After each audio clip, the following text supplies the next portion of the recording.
I'm just going to do a light touch. And I think we could start various points in history, but I think starting late 20s, early 30s would be an interesting point to look at jazz in the UK and how we got here. And the reason I'm picking this point as a starting point is because of what happened, which was a banning of African American jazzers in the UK. And in that, let's call it vacuum of that excellence in the UK, for 20 years, because I think the ban wasn't lifted until about 1956, there was an opportunity to approach jazz in a different way. And that's what we're looking at in the UK. It's a different approach to jazz in the absence of African American jazzers at that point, for 20 years, 2 decades in the UK.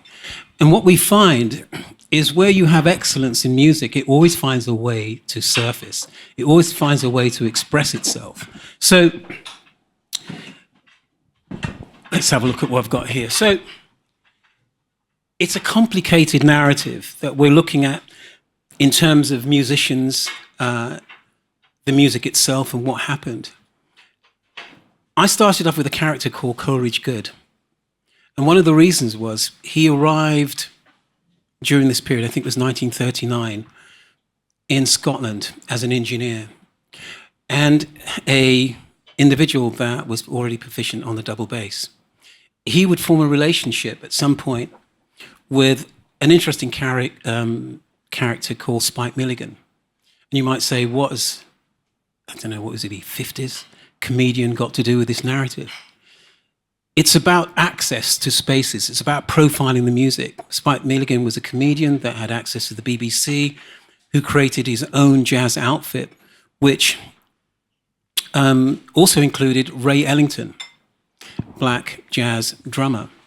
And what we're looking at is how music found ways to showcase to a wider audience and challenge spaces and mediums like the BBC. Spike Milligan and his program, I think it was called The Goon Show, also championed other jazzers into the consciousness, if you like, of the British public. Jazz, from that point onwards, would open up spaces and clubs, spaces in the West End. I hate sitting down. Spaces in the West End. It would transform the West End. Individuals like Snake Hips Johnson. Anyone heard of that name? Going back in the past? Would change the way Soho accepted the music, would change the culture of music in Soho. And we have so many, here's my pad, so many clubs. I thought because we're here, I would make a list of clubs and just run through to jog your memory. Ronnie Scott's, really important club in the West End for welcoming jazzers. 606 Club, The Vortex, Pizza Express, Cafe Otto. All the way up in Scotland, we have the Jazz Bar, Fleece Jazz in Suffolk, the Bear Club in Luton. All of these clubs created opportunities for musicians to surface. By the way, these lights are hot. I didn't realize that. All of these spaces created opportunities for musicians to come in and to surface and to profile the music. And what we find, going from the 60s to the 70s, was that we had musicians coming in from the Caribbean. We had an influx of jazz musicians like Rico Rodriguez, Ernest Wrangling. And what the music was doing, or what these jazzers were doing, was bringing jazz but transforming the scene.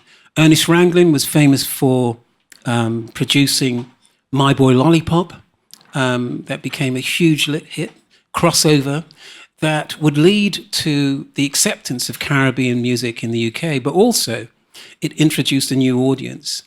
I'll come again. And a drink, please, sir. Yeah, only joking. Would introduce the music to a new audience, and that audience would introduce that music to the children in their homes, and that would bring in a next generation If we look at what jazz has done in the UK, from the 60s to the 70s, it might not be obvious, but bands like the Scatterlights from Jamaica were jazzers. These were jazz musicians that brought in a new music that would then influence the 70s in terms of late 70s two-tone. So the impact goes far further than we think. By the time we hit the 80s, we have musicians like Courtney Pine, Gary Cosby, The Warriors, Loose Tubes, lots of other acts that were not just bringing in jazz, but introducing it to the charts and introducing it again to a new generation. It is complicated in terms of the way jazz works because it's always pushing against a system that says you're not really popular music. And that challenge in itself makes it difficult to earn a living because it's a music industry that's looking to earn. So at the same time, just to come forward, if we look at the 21st century, if we look at the 21st century, we now have musicians that have come forward since, 2017, like Shabaka Hutchins, Nubia Garcia, Moss Bloyd, Ezra Collective, the Sons of Kemet, Kokoroko. And before I get to them, I should mention Julian Joseph as well. We have a whole host of new musicians that have come forward and again revitalized what we're calling British jazz. And I say British jazz because it's different to American jazz. And in many ways, having had a conversation about 4 weeks ago with one of the lead curators of the Smithsonian who came over, the UK now leads in terms of new, in brackets, black music. And one of the reasons for that is London as a cosmopolitan city that's always welcomed diverse cultures and creativity with a support structure that also supports them to go out and evangelize.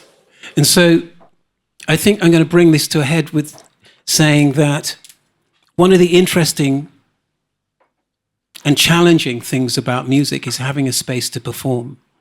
And jazz has challenged that or been challenged by having those spaces. And this is a new space for that music, for those musicians to have an opportunity to perform.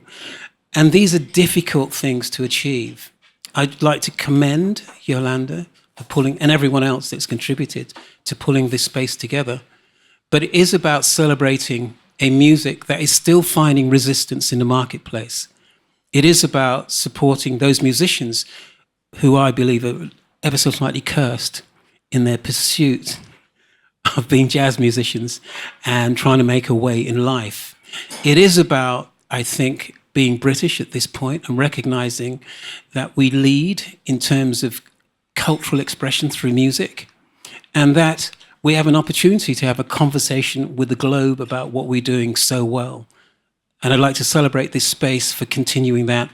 And shut up. Thank you.